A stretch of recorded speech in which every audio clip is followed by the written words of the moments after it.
বিসমিল্লাহির রহমানির রহিম। আসসালামু আলাইকুম। প্রিয় চাকরি প্রত্যাশী ভাই ও বোনেরা ও গণিত দুর্বল ভাই ও বোনেরা, আপনারা খুব সহজেই গণিত শিখতে পারবেন। আমি আপনাদের জন্য সেই প্রচেষ্টা চালিয়ে যাচ্ছি এবং আপনাদের জন্য কঠোর পরিশ্রম করতেছি। আজ আমি আপনাদেরকে একটি ঐকিক নিয়মের অঙ্ক শেখাবো এবং এই অঙ্কটি কিভাবে খুব সহজেই খুব দ্রুত গতিতে করা যায় সেই টেকনিক আমি শিখে দেব। আমি প্রথমে অঙ্কটি বিশ্লেষণমূলকভাবে শেখাবো, তারপর শর্টকাট নিয়মে আমি আপনাদেরকে শিখে দেব। তো চলুন আমি অঙ্কটি আপনাদেরকে শিখিয়ে দেই। এখানে দেওয়া আছে একজন শ্রমিকের মাসিক আয় ছিল ৫,০০০ টাকা। এখানে কথাটি আগে বুঝতে হবে। মাসিক আয় ছিল ৫,০০০ টাকা, তার মানে আয়টা ছিল পূর্বে। বর্তমানে ৩০% বৃদ্ধি পেয়ে মাসিক আয় কত?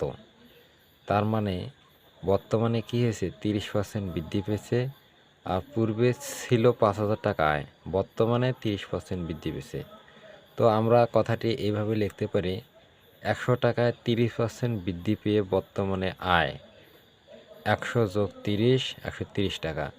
অথবা আমরা এখানে অন্যভাবেও লিখতে পারি যে পূর্বে ১০০ টাকা ছিল, বর্তমানে আয় হবে ১০০ যোগ ১৩০, ১৩০ টাকা। এভাবেও আমরা লিখতে পারি।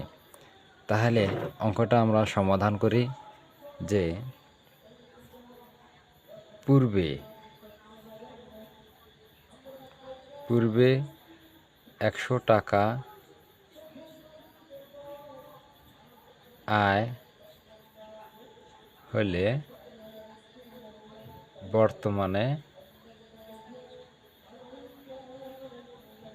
আয় কত? তাহলে বর্তমান আয় হবে ১৩০ টাকা।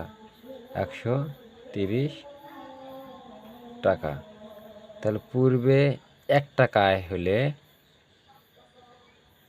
বর্তমানে তাহলে কত হবে? বর্তমান আয় তাহলে কম হবে, ১৩০ ভাগ ১০০ টাকা। পূর্বে আমাদের কত আয় হয়েছে? আমাদের অঙ্কে কিন্তু দেওয়া আছে পূর্বে আয় হয়েছে ৫,০০০ টাকা। তাহলে পূর্বে ৫,০০০ টাকা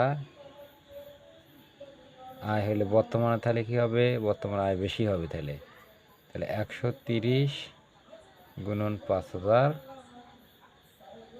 ভাগ ১০০।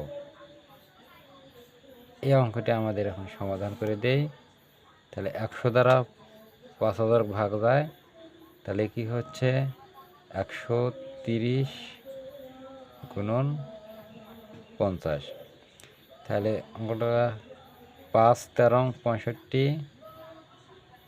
৬৫, ২০০।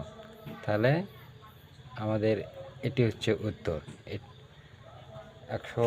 ৬৫০০ টাকা বর্তমানে আমাদের আয়। পূর্বে আয় ৫,০০০ ছিল, বর্তমান আয় আমাদের হয়েছে ৬৫০০ টাকা। তার মানে ১৫০০ টাকা বৃদ্ধি পেয়েছে, ৩০% আয় বৃদ্ধি পেয়েছে। আমরা এখন শর্টকাট নিয়মে কীভাবে শিখব, যে ৫,০০০ টাকা আয় ছিল, তাহলে ৫,০০০ গুণন বর্তমানে কত পার্সেন্ট বৃদ্ধি পেয়েছে? ৩০%।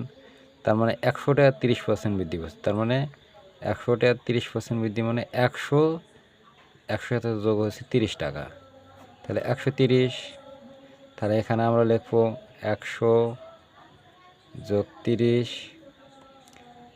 কত পার্সেন্টের সাথে? ১০০% বৃদ্ধি পেয়েছে। ১০০%-এ ৩০ টাকা বৃদ্ধি পেয়েছে, তার নিচে আমরা ১০০ লিখি। তাহলে এই অঙ্কটি আমাদের সমাধান করতে, তাহলে ৫,০০০ গুণন ১৩০ ভাগ ১০০, এটার সাথে এটা কাটাকাটি করলে, এটা গুণন করে দিলে তাই হচ্ছে ৬,৫০০